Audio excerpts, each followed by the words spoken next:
पूरी दुनिया में सबसे ज्यादा कच्चा तेल का भंडार वाला देश दक्षिण अमेरिकी देश वेनेजुएला इस वक्त बारूद की ढेर पर बैठा है। एक तरफ आसमान से अमेरिकी मिसाइलें बरसी है तो दूसरी तरफ इस देश की अर्थव्यवस्था आईसीयू में है। बीती रात अमेरिका ने वेनेजुएला की राजधानी कराकस पर जोरदार हवाई हमला किया है। साथ ही वहां के राष्ट्रपति निकोलस मादुरो और उनकी पत्नी सिलिया फ्लोरेस को पकड़ लिया है और उसको देश से बाहर ले गए हैं, जिससे पूरी दुनिया में हड़कंप मच गया है। और आधी रात को हुए इस धमाकों ने न केवल इमारतों को हिलाया है बल्कि वैश्विक तेल बाजार में भी हलचल पैदा कर दी है। राष्ट्रपति डोनाल्ड ट्रंप इस मिशन का नाम दिया है एब्सोल्यूट रिजॉल्व। इस मिशन की तैयारी कई महीनों से की जा रही थी। बड़ी बात यह रही है कि अमेरिकी सेना धीरे धीरे वेनेजुएला के तट के आसपास अपनी मौजूदगी बढ़ा रही थी, जबकि अमेरिकी खुफिया एजेंसी राष्ट्रपति मादुरो की दिनचर्या पर लगातार नजर बनाई हुई थी। मादुरो कहां जाते हैं, किससे मिलते हैं और उनकी गतिविधियां क्या है, हर पहलू पर बारीकी से निगरानी की जा रही थी। अमेरिकी सेना के अनुसार इसके बाद अमेरिकी विमान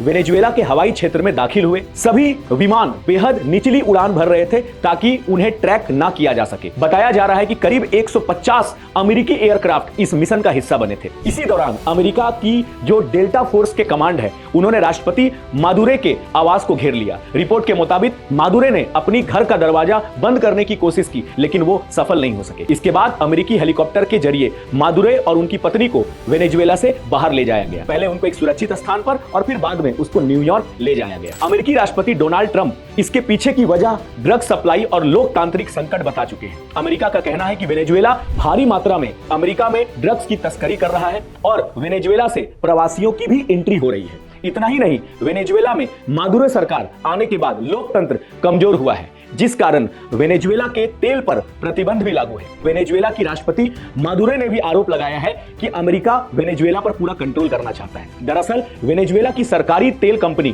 पीडीवीएसए वो 2017 से 2019 के दौरान कई सख्त आर्थिक प्रतिबंध लगाए हैं। इधर अमेरिकी कंपनियों को भी आदेश दिया गया है कि वो वेनेजुएला से तेल ना खरीदें। वर्ष 2018 के दौरान वेनेजुएला से तेल का आयात 5 लाख बैरल था, लेकिन इसके बाद तेल का आयात तेजी से गिर गया और 2020 में यह खरीद 0 हो गई अमेरिका की। इसके बाद फिर वेनेजुएला ने अपने तेल की सप्लाई शुरू करने के लिए चीन जैसे देश की ओर रुख किया। वेनेजुएला ने अमेरिका से तेल की सप्लाई बंद होने के बाद चीन, रूस और ईरान को डिस्काउंट प्राइस पर तेल का सप्लाई किया और वेनेजुएला के इसी फैसले के बाद अमेरिका और उसके बीच तनाव बढ़ गया। मुझे उम्मीद है ये सारे पॉइंट्स आपको बहुत अच्छे से क्लियर हो गए हैं। Thank you everyone, all the best of luck.